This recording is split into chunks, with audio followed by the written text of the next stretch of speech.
नमस्कार, मी दीपक राऊत तुमचे स्वागत करतो आजच्या शेअर मार्केट अपडेटमध्ये। आज मार्केटमध्ये निफ्टी, बँक निफ्टी असेल, एंटायर मार्केटमध्ये सेल ऑफ बघायला मिळाला।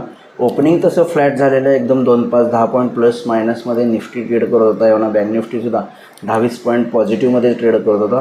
पण ओपनिंगच्या सुरुवातीच्या काही मिनिटांपासूनच निफ्टी, बँक निफ्टीवर दबाव येण्यास सुरुवात झालं। तसं आज वीकली एक्सपायरीचाही दिवस, कालही मी व्हिडिओमध्ये म्हणलेलं की 25,200च्या वर जर मेंटेन व्हायला सक्षम नाही राहिला निफ्टी, जर 200च्या वर 25,200च्या वर नाही मेंटेन राहिला तर फर्दर थोडंसं सेलिंग येऊ शकतं। कारण मार्केटला आहे ते बऱ्यापैकी इव्हेंट झालेले आहेत आणि गेले 2-3 दिवस निफ्टी स्ट्रगल करत होता 25,200च्या वर सस्टेन होण्यासाठी। आणि आजही तो ओपनिंगचा अटेम्प्ट फेल झाला आणि त्यानंतर मात्र प्रॉफिट बुकिंगला मार्केटमध्ये सुरुवात झाली आणि दिवसभर मार्केट कंटिन्यू खाली जात राहिलं आणि क्लोजिंगसुद्धा दिवसभराच्या लोपाशी 25,880च्या आसपास क्लोज झाला।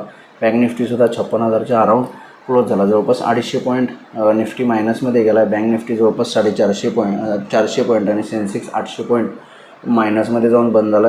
ओव्हरऑल मार्केटमध्ये दबावच होता आणि ॲज एक्सपेक्टेड 25,200च्या अबाव मार्केट टिकू नाही शकलं आणि त्यामुळं तेच रिझन आहे की मार्केटला टेक्निकली हा रेजिस्टन्स पार होऊ शकलं नाही। त्यामुळे मार्केटला थोडंसं ट्रेडर्सनी प्रॉफिट बुकिंग करणं पसंत केलं आणि जसं 25,000च्या निफ्टी खाली आला ते सेलिंग इंटेन्सिटी वाढत गेली आणि फर्दर डेज लोच्या आसपास निफ्टी असेल, बँक निफ्टी असेल, दोन्ही इंडेक्सनी बंद दिला। ओव्हरऑल ॲज एक्सपेक्टेड सेलिंग आलं आहे। 25,200च्या वर सस्टेन न झाल्यामुळं मार्केटला सेलिंग आलं, जे आपण गेल्या काही व्हिडिओमध्येही बोललेलो। उद्यासाठी ट्रेड करायचं असेल तर निफ्टीमध्ये 24,800 स्ट्रॉंग सपोर्ट आहे। मागेही म्हटलं मी की 24,800 निफ्टीला खूप स्ट्रॉंग सपोर्ट आहे। ना बँक निफ्टीला सुद्धा 56,000 एकदम स्ट्रॉंग सपोर्ट आहे। तेव्हा मार्केट इमिजिएट बेसिसला स्ट्रॉंग सपोर्टच्या आसपास आहे। त्यामुळे उद्या शक्यता आहे की एक पॉझिटिव्ह सेशन बघायला मिळण्याची। पण जर हे मेजर सपोर्ट निफ्टीमध्ये 24,800 आणि बँक निफ्टीमध्ये 56,000 हे जर ब्रेक झाले तर फर्दर सेलिंग कदाचित येऊ शकतो उद्याच्या सेशनला।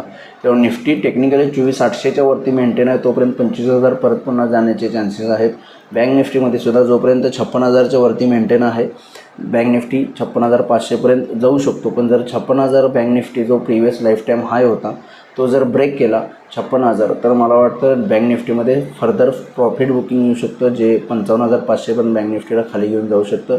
निफ्टीमध्ये सुद्धा 24,800 850 एक स्ट्रॉंग सपोर्ट झोन होता लास्ट टाईम, तो स्ट्रॉंग रेजिस्टन्स झोन होता। त्यामुळं प्रिव्हियस रेजिस्टन्स इज सपोर्ट आहे आत्ताचा। त्यामुळे जर 24,800 ब्रेक केला तर निफ्टीमध्ये 24,600पर्यंतची डिक्लायनिंग परत पुन्हा बघायला मिळू शकते।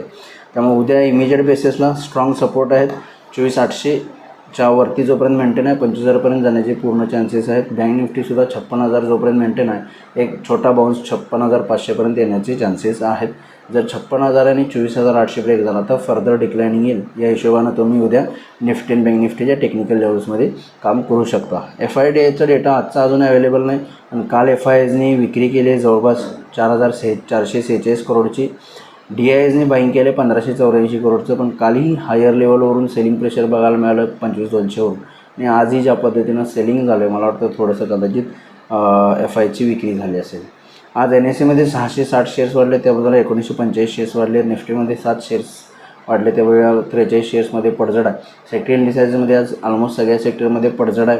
त्याला लीड केले reality, FMCG, auto, metal, IT आणि बँक्स या सगळ्या क्षेत्रांमध्ये पडझड बघायला मिळाले। ग्लोबल मार्केटमध्येही सुस्त कारभार आहे। युरोपियन मार्केट्स 1% मायनस आहेत। डाव फ्युचरसुद्धा 300 पॉईंट मायनस आहे।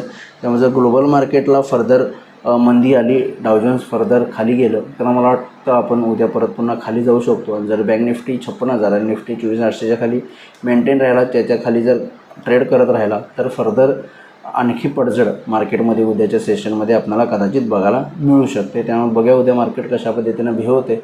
माझा व्हिडिओ ऐकला त्याबद्दल धन्यवाद। माझा व्हिडिओ जास्तीत लाईक करा, शेअर करा, माझ्या चॅनल सबस्क्राईब करून डेली अपडेटसाठी बेल आयकॉनला क्लिक करा। धन्यवाद।